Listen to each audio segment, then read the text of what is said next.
Hello, Haiku here for a historic Pauper deck tech in anticipation of the historic Pauper tournament that I'm going to be playing today. It's a double limb tournament, and the meta for these ones tend to be a little bit more aggressive.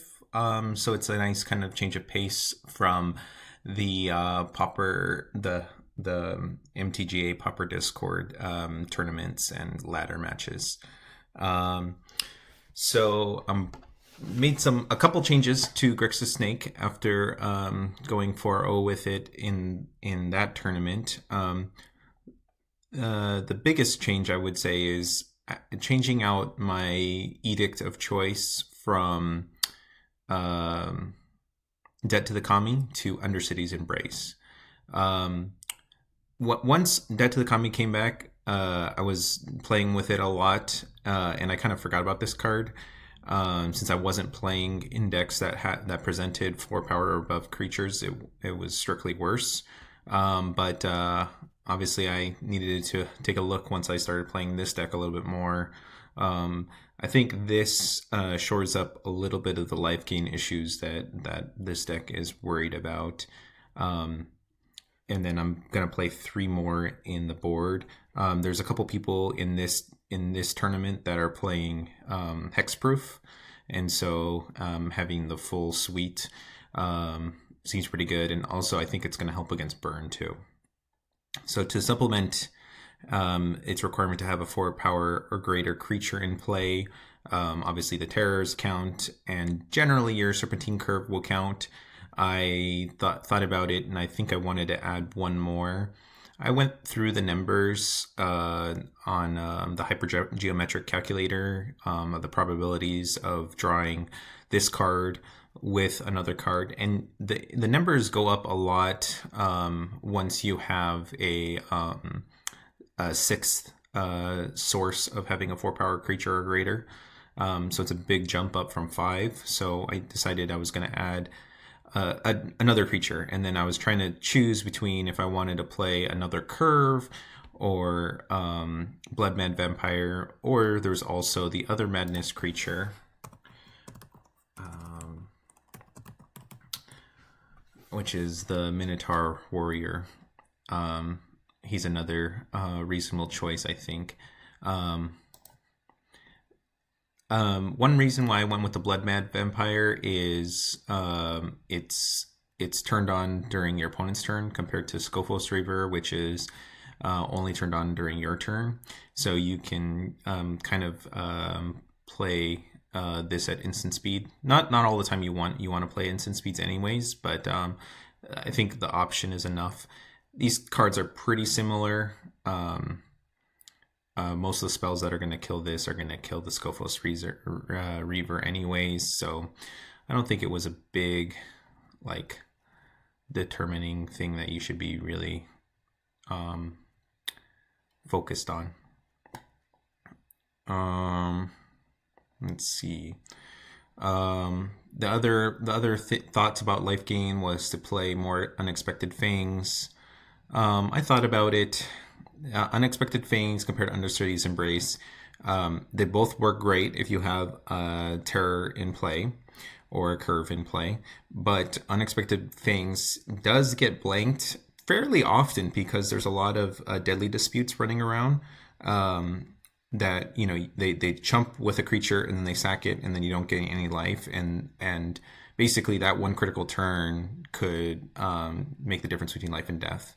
So Undercity's Embrace obviously is a lot worse when you don't have a creature in play or a 4 power above, but I think it does enough. I mean, I was playing an Edict anyways main deck, so I think it's reasonable to play this one. I was thinking of even playing 2, and that would be the other consideration of cutting the Bloodmad Vampire and playing another Embrace or another Fangs. But I think for now this is reasonable changes. And so the cards that I cut for this was the Fling. So this was a 1-to-1 switch with Debt to the Kami, and then Fling came out for this. And then the other change you'll see is I swapped out the Dispel for Negate. So Negate is nice against the Aura deck, as well as it's good against Fiery Impulse, Reckless Impulse, which is the 2 mana draw 2 in red, as long as you spend the cards over the next 2 turns. So it's an important counter. So El Portugués or JPRA, he's also going to be playing this deck. Although he had an older list, so I think he was playing Death to the Kami, but I told him he should probably last minute switch this out. I think this is a strict upgrade in this deck to Death to the Kami. There's not too many enchantments that you're worried about. And against the Aura deck, you just want them to sacrifice their creature rather than an enchantment. Another change he made for his evolution of the deck is, instead of playing Essence Scatters, he's playing the Casualty counterspell, which the name escapes me again. Casualty. Show off my horrible spelling.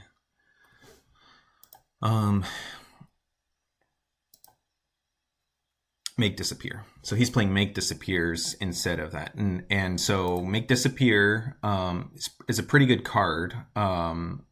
It is better against the red decks because it does counter the 2 draw spells, Wrenn's Resolve and Reckless Impulse. So that makes you much better against those red decks, and that was one of the things I'm worried about with this deck is those red decks. So that may be a change that I'm going to be making, or maybe not substituting all my Essence Scatters, maybe, you know, cutting 2 Essence Scatters main and playing 2 Make Disappears main. And then the question is, you kind of don't want it just to be a counter, a quench, a counter, unless they pay 2, because that can be a liability in a control deck late game. So you do have Fallaji Archaeologist, which is a pretty good sack target. So you maybe want to play one more of those, or a couple more of those maybe. And you'd have to kind of figure out the numbers, because as soon as you start adding more non-creatures, that was another consideration with the Bloodmad Vampire, is once you add more, then you're just more likely that this becomes a 2 mana 0/3 that basically draws the non-creature spell in your top 3 deck. You know, the only non-creature spell, right? Which happens pretty regularly. So you hit at least one 91% of the time, but hitting only one is like something above 50%. So you're more than likely hit 1. So it doesn't really do its job of throwing instants and sorceries into the yard. So it's not as good in that sense. But one thing that I really like this, especially adding another madness creature, is it finds all non-creature, which includes Modern Age. So this is an important dig spell to grab the Modern Age. So I think it's a worthy card for that reason, is the fact that it has 4 additional hits. It doesn't just hit instants or sorceries. Yeah.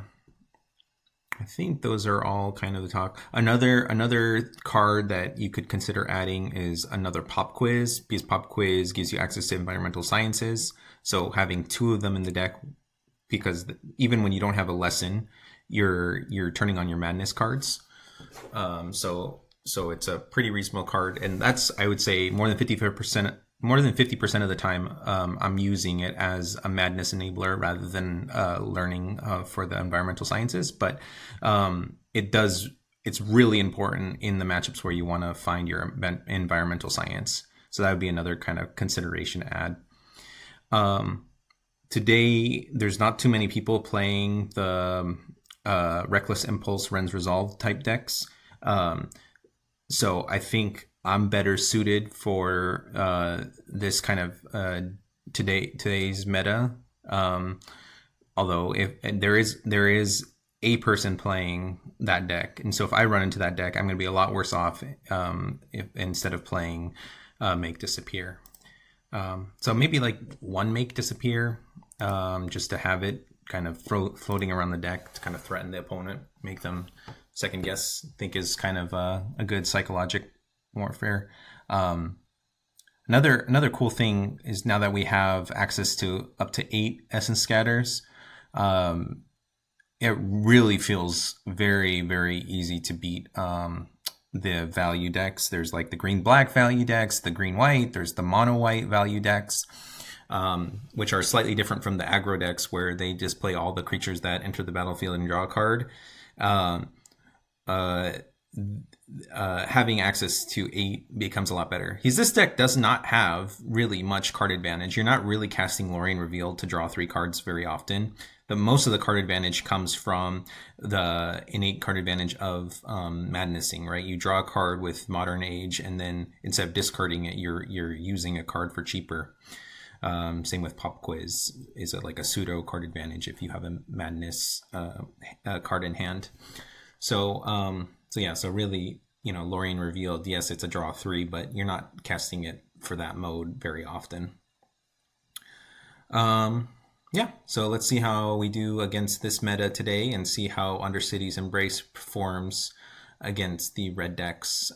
Like I said, I think that was another angle to go is play some, man, I keep forgetting, Make Disappears to shore up that, to basically counter that particular sorcery. One unfortunate thing when you talk about how important sorceries are in Historic Pauper, we have a counter artifact and enchantment, we have a dispel, and then obviously we have negate and essence scatter at 2 mana. But there is envelope at Pauper, but which is a 1 mana instant that counter targets sorcery, but it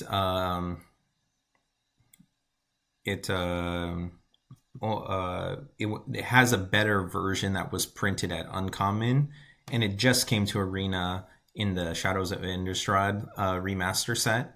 So I don't think they're likely to bring Envelope to Arena, because there's just a strictly better version, and they're not going to bring a card just for Pauper yet. I don't think it's not popular enough of a format. All right, that was a little bit of a side at the end of my video. See ya.